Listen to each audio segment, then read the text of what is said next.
So in this unit, we're going to be talking about matrices. And today, assignment number 1, just the very basics of what a matrix is. You're going to be able to place data in a matrix, identify the definition of a matrix, what an element of a matrix is, and we'll do our homework. So let's go ahead and get started. First of all, the definition of a matrix excuse me, is a rectangular array of numbers. And so it can be a simple 2 by 2 matrix, which looks like this first one. We call it a 2 by 2 matrix because there's 2 rows and 2 columns. Or it could have more rows and columns like the other 2 examples that you see here.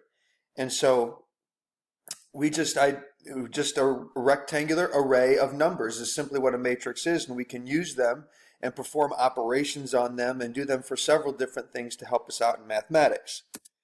We identify each matrix by their rows and columns. So for example, this first matrix here is a 2 by 2 matrix because it has 2 rows and 2 columns. The rows are this way, has 2 rows, and then it has 2 columns, which are up and down. Columns you think of like the White House with its columns.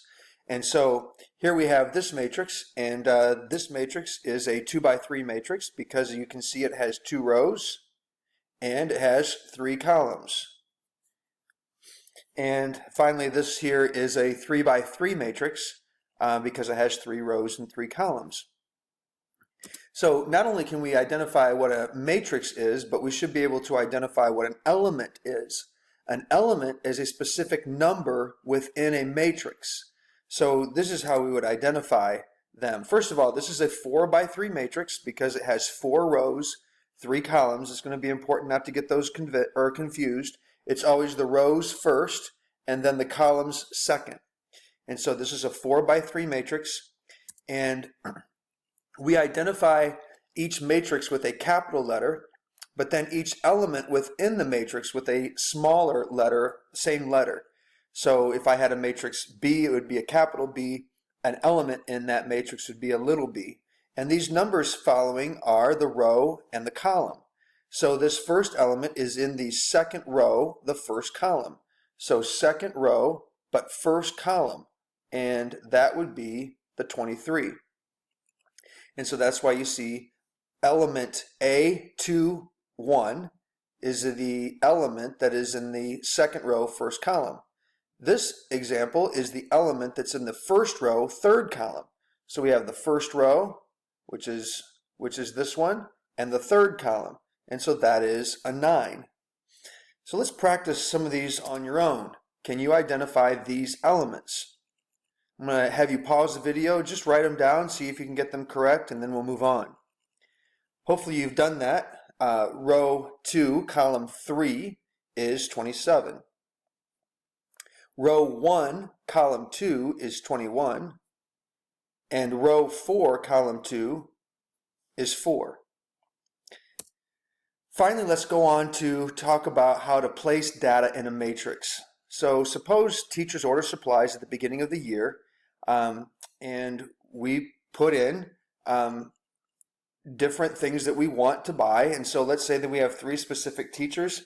Maybe this is Mr. Skelton here, Mr. Panning here, and somebody that is not nearly as cool here, and teacher C.